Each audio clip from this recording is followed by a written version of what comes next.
देखिए दोस्तों, जब तक आप प्रोग्रामिंग में स्ट्रगल करके खुद से प्रोग्राम नहीं बनाएंगे तब तक आप प्रोग्रामिंग सीख नहीं पाएंगे।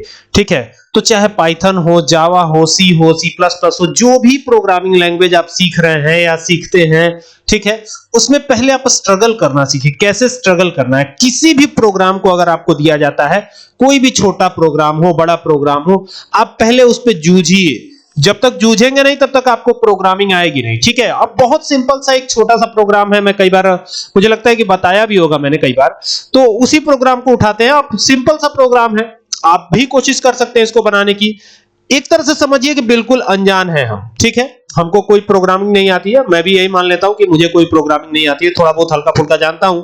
तो आप जैसे मान लीजिए कि ऑड इवन के बारे में क्या जानते हैं कि ऑड नंबर क्या होता है, 2 4 8 6, ये सारी ऑड नंबर्स हैं। ठीक है, और सॉरी इवन नंबर्स हैं, और 1 3 9 7 ये सब क्या है, ये सब ऑड नंबर्स हैं। ठीक है, और 2 4 6 ये सब क्या है, इवन नंबर है।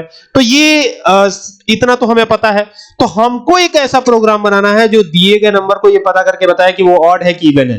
लेकिन रुकिए, यहां पर सारा डर आपका फंक्शन से है। तो फंक्शन की मदद से ये कराना है, सिंपली नहीं कराना। किसकी मदद से कराना है? फंक्शन की मदद से कराना है।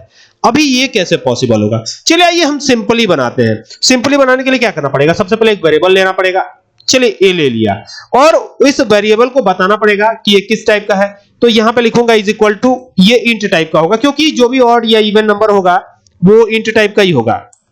तो ये लिखा हमने इनपुट, और ब्रैकेट ओपन किया, और डबल कॉमा में क्या लिखेंगे, enter any integer number, any integer, integer लिख रहा हूं, इंटीजर नंबर। तो ये हो गया। अब फंक्शन से डरने की जरूरत नहीं है। देखिए, अगर आपको सिंपली प्रोग्राम आता है तो फंक्शन से भी डरने की क्या जरूरत है। अच्छा, ये पहले सिंपल ही बना रहा हूं। अब देखिए, यहां पे इफ एल्स की कंडीशन देंगे तभी तो हम पता कर पाएंगे कि ए में जो नंबर दिया गया है वो इंटीजर है कि नहीं है। आखिर इफ एल्स की कंडीशन देंगे तभी ना पता करेंगे। तो यहां रखेंगे ए को, और इसको मॉड्यूलस करवाएंगे। अब मैंने बताया था मॉड्यूलस ऑपरेटर कैसे काम करता है, बहुत इजीली। ठीक है, तो इसको 2 से हम डिवाइड करेंगे, और रिमाइंडर, देखिए मॉड्यूलस रिमाइंडर ही बताता है, और रिमाइंडर 0 आ जाए। यहां पे 2 बार इक्वल टू लिखा हुआ है, ये कंपैरिजन के लिए लिखा गया है कि ये इधर वाली वैल्यू यानी राइट साइड वाली वैल्यू लेफ्ट साइड के बराबर है कि नहीं है।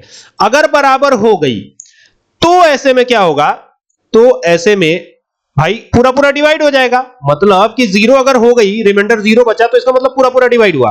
तो ऐसे में क्या करते हैं, हम प्रिंट लिखते हैं, और सिंपली ऐसे डबल कॉमा में लिख देते हैं इवन। तो ये हो गया इवन नंबर।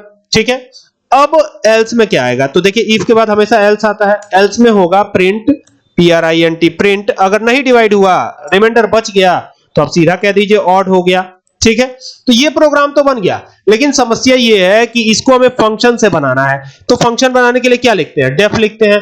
तो सबसे ऊपर डेफ ही लिखते हैं। ठीक है, ये डेफ लिखा। अब इसका मतलब डिफाइन होता है, लेकिन लिखेंगे डेफ ही, डिफाइन नहीं लिखेंगे आप। ठीक है ना, तो ये डेफ लिखा, और इस फंक्शन को एक नाम दे देते हैं, इज इवन। इज इवन ये नाम दे दिया, और ब्रैकेट को ओपन किया, और यहां पर ए को यहां पे लिख दिया हमने। मतलब ए में ही जाके वैल्यूज स्टोर होंगी। आ रही है बात समझ में? और लास्ट में आपको फंक्शन को कॉल करना पड़ेगा। फंक्शन को लास्ट में आप कॉल करेंगे, तभी आप ये पता कर पाएंगे कि जो है, तभी आपका फंक्शन चलेगा। जितनी बार कॉल करेंगे उतनी बार चलेगा, उतनी बार ऑड इवन प्रिंट होगा। समझ रहे बात को? और यहां पर एक चीज ध्यान दीजिएगा, यहां पर हमने तो फंक्शन का नाम ऑलरेडी दे ही दिया है।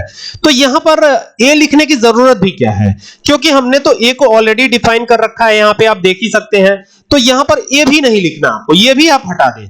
बस ये आपका प्रोग्राम बन गया। अब यही सेम प्रोग्राम अगर आप चलाएंगे तो ये बताएगा कि ये दिया गया नंबर इवन है या नहीं है। ठीक है, अब ये कैसे बताएगा उसको देखना पड़ेगा। और बाकी 1 बार 2 बार 3 बार जितनी बार आप कॉल करना चाहे कॉल कर सकते हैं। तो अभी देखिए, इसको मैं चलाता हूं, देखते हैं क्या होता है। ऑलरेडी सेव कर रखा है इजिव के नाम से। तो ये हमने चलाया इसको, और यहां पे लिखा हुआ एंटर इंटीजर। तो 5 एंटर किया तो ये बता रहा है ना कि ये ऑड है। अब देखिए 9 एंटर किया तो ये बता रहा है ना ऑड है। 2 बार ही कॉल किया था ना, तो 2 बार ये चल रहा है। अब मान लीजिए कि 4 बार कॉल कर दे, देखिए पूरा ये जो सेट ऑफ कोड है ना, ये केवल इतना लिखने से चल रहा है, इज इवन, ठीक है। अब यहां पे फिर नीचे आए, फिर कंट्रोल, अब 4 बार हो गया, तो मतलब यही प्रोग्राम हमको 4 बार रन नहीं करना, यहीं पर ये 4 बार चलेगा ऑटोमेटिक। देखिए यहां पे 5 लिखा, बता दिया इवन है कि नहीं है, 90 लिखा, बता दिया इवन है कि नहीं है, 13 लिखा, बता दिया इवन है कि नहीं है। अब देखिए ये फोर्थ टाइम ये बता रहा है, 900 लिखा, बता दिया इवन है कि नहीं है। देख रहे हैं, जितनी बार मर्जी कॉल कीजिए उतनी बार ये चलेगा और उतनी बार प्रोग्राम रन होगा और आपका आउटपुट आता रहेगा। ये फंक्शन का एडवांटेज है, ठीक है। और ये बनाने में कोई दिक्कत नहीं है, आप एक बार जूझिए इस पर और फिर आप बना पाएंगे, ठीक है। Okay, so thank you.